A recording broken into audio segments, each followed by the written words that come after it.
میں تجھے دعا دیتا ہوں آج دل سے کہ جو غم مجھے لگا ہے اللہ وہ غم تجھے لگا ہے. تو نے آج تک کیا ہی غم دیکھے ہوں گے.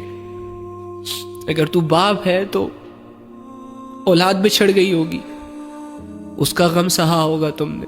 اگر تو ایک بیوی ہے تو شوہر کی بے وفائی کا غم، اور اگر کسی سے چکر وکر چل رہے ہیں تو ان کے چھوڑ دینے کا غم، کسی چیز کے چلے جانے کا غم، کسی نقصان کے ہو جانے کا غم، کسی اپنے کو کھو دینے کا غم. لیکن میں بتاؤں، جس دن تمہیں یہ فیل ہونا شروع ہو گیا نا کہ تم اپنے گناہوں سے، اپنی نافرمانیوں سے اللہ کو کھو رہے ہو، جس دن تمہیں اپنی زندگی سے اللہ جاتا ہوا فیل ہوا نا، تو اس دن تم رہ نہیں پاؤ گے. یہ غم تم نہیں برداشت کر پاؤ گے، اور پھر اس غم کو دور کرنے کی شکایت تم اپنے رب سے کرو گے.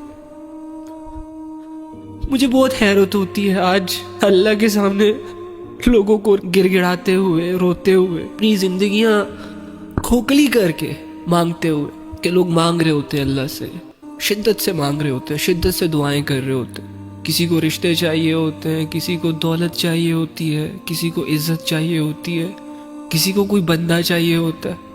لیکن اللہ کرے تیری لائف میں وہ دن آئے کہ جب تو اللہ کے سامنے جائے تو تیرے پاس کچھ نہ ہو مانگنے کا، تجھے ہر چیز بے معنی لگے، بس تیری زبان پہ صرف ایک ہی دعا ہو کہ یا رب.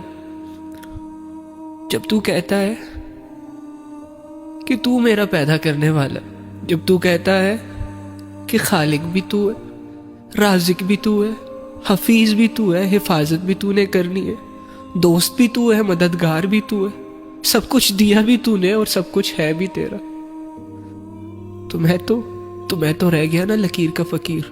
اور تو یہ کہتے ہوئے یہ خواہش کرے، یہ حامی بھرے کہ اللہ اگر یہ سب کچھ تیرا ہے، میں بھی تو تیرا ہوں،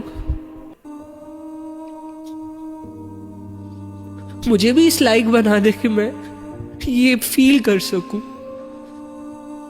یا بہت مشکل سے بات کر رہا ہوں، اس لیے اس ٹاپک کو نہیں چھیڑا کرو یار پلیز. مجھے میرا ماضی یاد آتا ہے اور پھر بہت مشکل ہو جاتا ہے میرے لیے سب کچھ بھلانا.